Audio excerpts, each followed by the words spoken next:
Lihatlah ladang hijau membentang luas, ditemani mentari hariku pun tuntas. Pakai nutrisi hasil makin ganas, panen melimpah gapai mimpi yang jelas. Nutrisi sahabat petani. Halo sahabat tani, berjumpa kembali dengan kami di channel Sahabat Tani TV, channelnya para petani.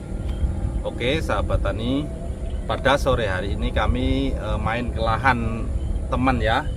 Untuk varietas yang ditanam ini adalah varietas Oertavi, dan untuk bibitnya sahabat tani bisa lihat bibitnya seperti ini ya, daunnya menguning-menguning, akan tetapi batang sehat. Nah, jadi salah satu contoh ini, kalau saya benih seperti ini tidak masalah. Ini malah bagus karena batangnya sudah keras ya, sudah mengayu kalau bahasa Jawanya itu. Nggak ada daunnya nggak masalah. Ini malah untuk akarnya sudah jebol-jebol seperti ini malah bagus. Karena nanti setelah kita pindah tanam ke lahan langsung cepat ngelilir. Jadi kalau sahabat tani itu kalau memilih benih jangan yang terlalu muda atau terlalu subur. Seperti ini bagus, yang penting untuk bahannya, untuk batangnya tidak terkena rebah semai gitu aja. Sahabat tani bisa lihat ya, untuk hamparannya mantap.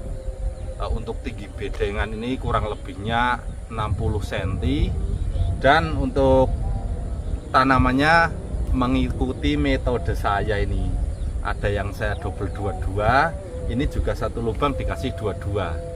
Semoga saja nanti hasilnya optimal. Ini dari awal pindah tanam sudah umur 1 minggu, dan sekarang akan dilakukan penyepraian. Untuk langkah awal pertama penyepraian ya cukup pakai nutrisi, inseknya tipis-tipis saja.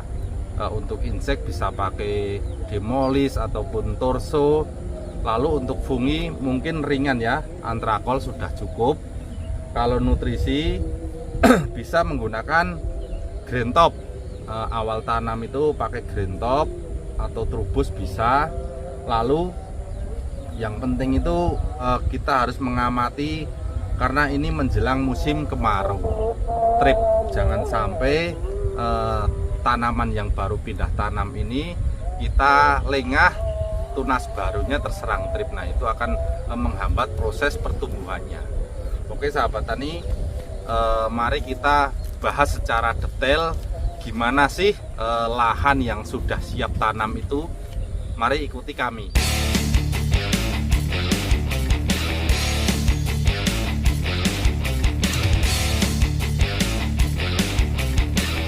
Sahabat tani, jadi ini ya lahan yang sudah siap dikasih bibit.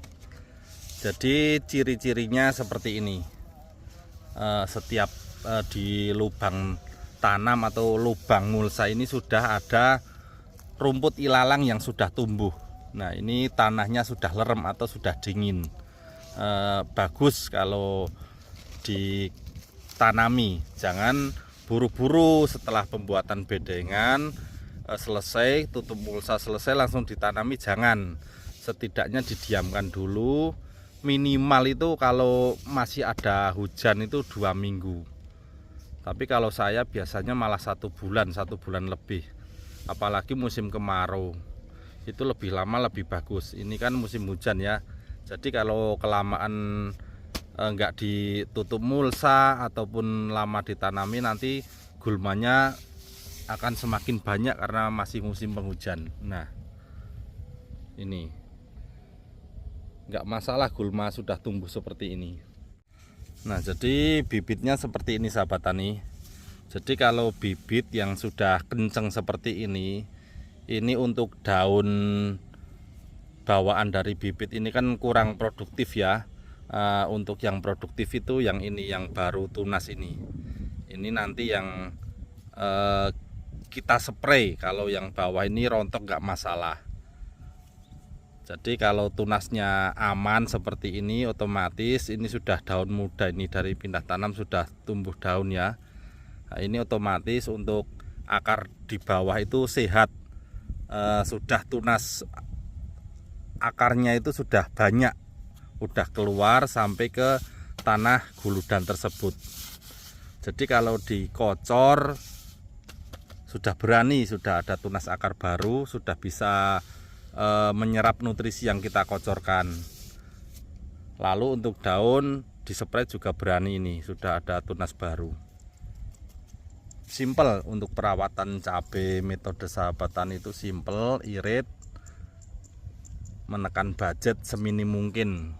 Lalu untuk proses pembuatan bedengan ya, kalau metode Sahabat Tani biasa untuk pupuk dasar juga pakai NPK yang murah itu, NPK merah itu subsidi itu di mix atau ditambah dengan SP29. Untuk perbandingannya ya 1:1. Kalau tanaman kurang lebihnya populasi 1000 pohon ya ponskanya 1 sak, SP29 1 sak. Untuk dolomitnya relatif selera saja. Lalu setelah guludan dikasih pupuk dasar, kalau mau pakai kompos juga bagus. Jadi urutan pertama itu setelah bedengan jadi, kita kasih kapur dolomit dulu.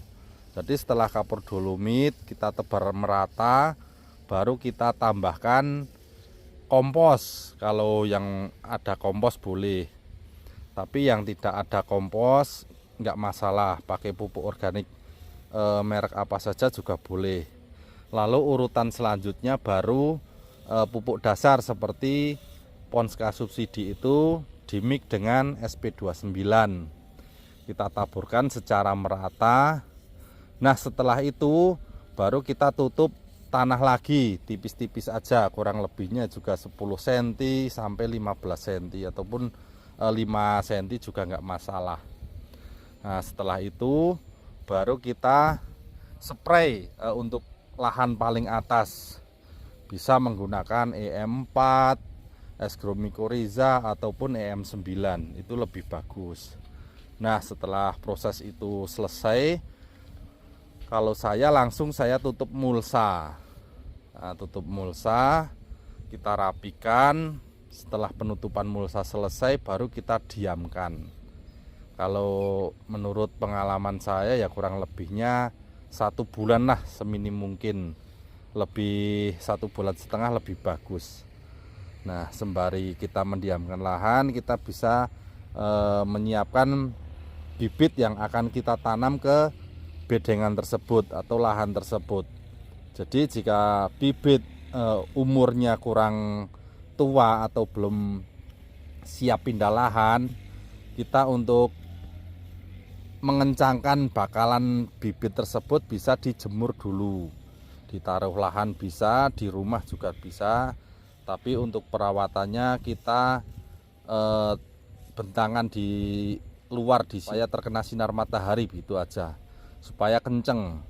Bisa dibantu dengan spray menggunakan fungisida golongan azol tipis-tipis saja.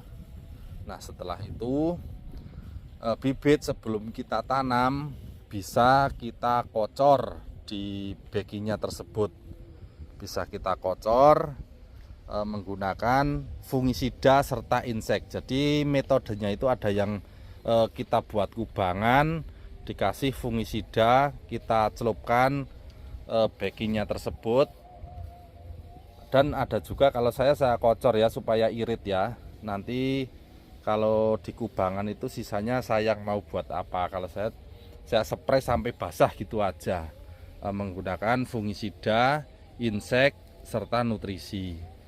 Nah setelah itu sehari atau sorenya kita kocor, paginya kita tanam nggak masalah, atau sebaliknya pagi kita kocor, sorenya kita tanam itu nggak masalah.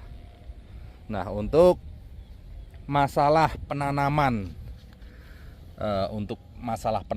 ini biasanya saya tugal kurang lebihnya di kisaran 15 cm dan diusahakan di tengah sini. agar akarnya bisa masuk ke tengah, tidak terlalu dangkal. Lalu kalau batangnya di tengah, ini kalau pas siang-siangnya terik matahari, batang tidak nempel ke mulsa. Nah, otomatis kalau nempel ke mulsa bisa kebakar, nanti bisa mengakibatkan rusak kambium batang tersebut. Nah, untuk pencegahannya kita usahakan di tengah seperti ini. Jadi sangat simpel ya untuk proses awal tanam atau pindah bibit ke lahan baru. Nah, setelah itu baru kita lakukan tahap selanjutnya, menunggu 1 minggu setelah bibit kita pindah lahan.